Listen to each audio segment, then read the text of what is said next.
Mamma Mia is a mediocre movie, and yet I am a slut for it. It's a guilty pleasure film, a masterpiece that is so bad, it's so good to watch. I've probably watched Mamma Mia and its sequel more than 50 times. Even when listening to my music on shuffle, I'm bombarded with all things ABBA, and I'm completely fine with that. When I was leaving work once, the first song that played in my car was Slipping Through My Fingers, the Mamma Mia version, of course. In the movie, Donna, one of the main characters, sings this song while her daughter Sophie prepares for her wedding day.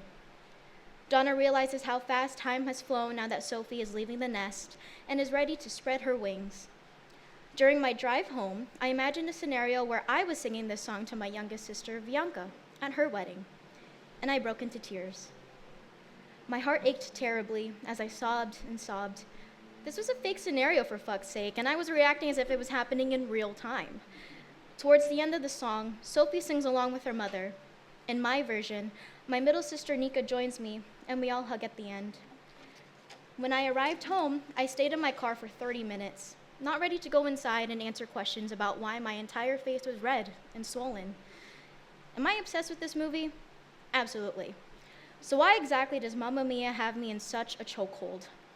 It is essentially a huge drunken karaoke party amongst A-list actors with a plot that mostly doesn't make sense and a conflict that could easily be solved with a paternity test. So do I love it just because of the music, cinematography, the cast? Is it because of Dominic Cooper and Amanda Seyfried's take on ABBA's Lay All Your Love on Me during the beach scene, which possibly could have awakened my bisexuality when I was younger?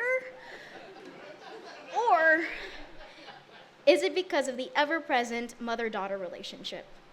Yes to all of the above, but especially to that last question. I don't live on some remote Greek island or run a crumbling hotel business like Donna and Sophie. I don't have a full entourage of people to sing backup for me whenever I'm ready to burst into song while waiting at the doctor's office or in line for In-N-Out. I don't have children of my own, so how could I possibly relate to them? Well, I'm the oldest of three. I'm the daughter of two immigrant Filipino parents who have worked ridiculously hard for as long as I've known them, and I've known them my whole life. But why should they invest in a daycare or a babysitter when they can have their oldest kid help out instead? I don't get paid because as a result of my being born, I owe my parents my life, whether I like it or not. My mom's a nurse. She works night shifts, requiring her to sleep as much as possible throughout the day. When my dad, an RV mechanic, is out at work, I'm the one working the day shift at home. From the age of 5, I already knew how to change my sister's diapers, clothe them, give them their bottles, and help put them to sleep. As soon as they both learned how to walk and babble, the chaos only worsened. If they cried, I'd cry as well, and yell at them to stop, not understanding how babies work at this age, but it was worth a shot. At least being older had its advantages. Like if I broke something, I could blame them. They couldn't even form a proper sentence yet, so they couldn't defend themselves. And if my sisters got new toys, guess what? They're mine now too. Sharing is caring. I had spent every second of every day with my sisters. So when I started school, I remember feeling homesick. My heart would sink as I wondered what my sisters were doing without me. At school, I also struggled a bit academically. English is not my parents' first language. My dad was helpful with my math homework, however, the rest of the school subjects were all for me to complete independently. My mom always used one excuse: I'm no good with English. When she needed to get out of jury duty, I'm no good with English. When I needed help with homework, I'm no good with English. When my sisters eventually needed help with homework, I'm no good with English. Not only was I a babysitter, student, translator, sister, and daughter, I was obligated to add teacher to my extensive collection of titles. If our parents couldn't understand something or didn't have the time or energy to help, my sisters came to me for guidance, and that didn't just apply to school. They came to me for almost everything: advice about boys, how to use the printer, how to properly cook pasta, college applications, driving tips. I always know when they need something from me if their sentences begin with ate and their eyebrows scrunched together. Ate meant older sister in Tagalog, and they only ever referred to me as Ate or Ate Vicky because if they didn't, our mom would scold them for being disrespectful towards me. To this day, they still call me Ate, and it would feel like a sin if they ever called me by just my first name. About 10 years ago, I was napping on the couch when I heard Nika yell, "Ate, the cake is smoking!" I immediately jumped up, opened the windows and the sliding door, and turned on the ceiling fan. I didn't think to ask what had happened or how the cake began smoking. The only thing on my mind was, fuck, if I don't get rid of the smoke now, the fire alarm will go off, and Mom would be so pissed that we woke her up early before work. Once the smoke finally cleared, my sisters explained that they were trying to microwave a chocolate cake in a mug.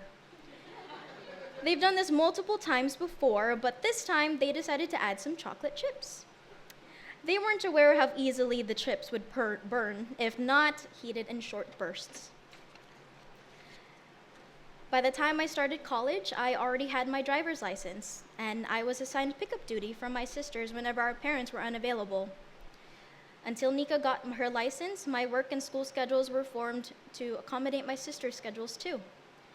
Occasionally, if I didn't have enough time between classes to drop them off at home, I'd ask, "Do you want to come to class with me?"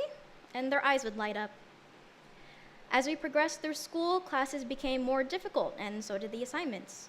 I am a major procrastinator, which means that it is already a struggle to manage my tasks, let alone assist my sisters with their work as well. Nika, however, has always been considerate of others. If I had too much on my plate, she would leave me be and finish her homework alone as best as she could, just like I did when I was younger. Bianca is a little different. As the baby of the family, it was pretty much standard for things to go her way when she needed something. This would annoy Nika and me, but we're used to it now. So even if I was frantically studying for my finals the day before I was meant to take them, Bianca would still ask me for help with an essay on a book she could barely understand. And you know what? I pushed my studying aside and helped her anyway because that's just who I am. My life is and has been dedicated to being there for my sisters. It's tiresome, it's mentally draining, it's something I do all over again in a heartbeat. It took a while for me to figure out why I really love Mamma Mia. My sisters and I have a habit of reenacting scenes from our favorite shows and movies, but Mamma Mia wasn't one of them. This movie was just for me. I am Donna. Donna had Sophie when she was barely 22 years old and solely cared for her all while trying to make ends meet. I'm 27 now, and I've been raising my sisters as if they came from my own womb, and because of that, I see different versions of myself in each of them. Nika's nurturing and responsible, always looking out for us, making sure we take a break every once in a while, and even providing me financial guidance because I am far too impulsive when it comes to money. Bianca's easygoing and hilarious, always eager to hop into my bed for a nap because it's comfier than hers, and always willing to share her excitement when she presents the latest K-pop merch she's purchased. I can't imagine being more than a 2-hour drive away from them. And honestly, the idea of moving out and moving on with our individual lives is so terrifying simply because we're growing up. I remember when they were still in diapers and pulling at my hair with their tiny hands. And now, they're adults. They both have jobs and are in college to become nurses. They are studying so hard so that they can care for others just like I have always been caring for them. I've been taking care of my sisters for so long that when it finally came time for me to focus on myself, I didn't know how to. I didn't actively start hanging out with friends outside of my responsibilities until my last year in high school. I put other people's priorities before mine. I always wanted to make sure everyone was comfortable, even if I wasn't. I stayed silent about whatever issues I was dealing with because I didn't want to be a burden. Again, I am Donna. I did eventually curate my own circle of friends and found a loving partner I could rely on.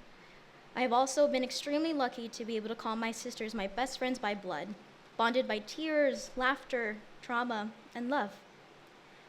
For a while, I thought I was alone and had no one there for me. It took me a long time to realize that everything I went through, my sisters went through too.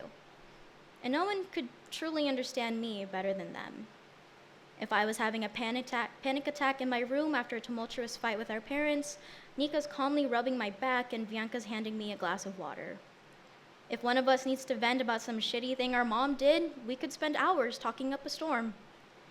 And if someone wants to go out for ice cream or boba for no reason whatsoever, then we're there. We can dance, we can jive. Hell, we're having the time of our lives. But it's hard to fully accept that time is truly slipping through our fingers. I look at my sisters now and, oh God. And I'm more homesick for the past than ever before. Ooh, uh-oh. I miss watching my sisters play Minecraft or Wizard 101 throughout our summer vacations. I miss having all three of us fit comfortably into one bed whenever we decide to have a sleepover in my room. I miss when Mamma Mia was just some silly, mediocre movie. Every time I watch this movie, I will always be thinking of my sisters because, my, I could never let them go.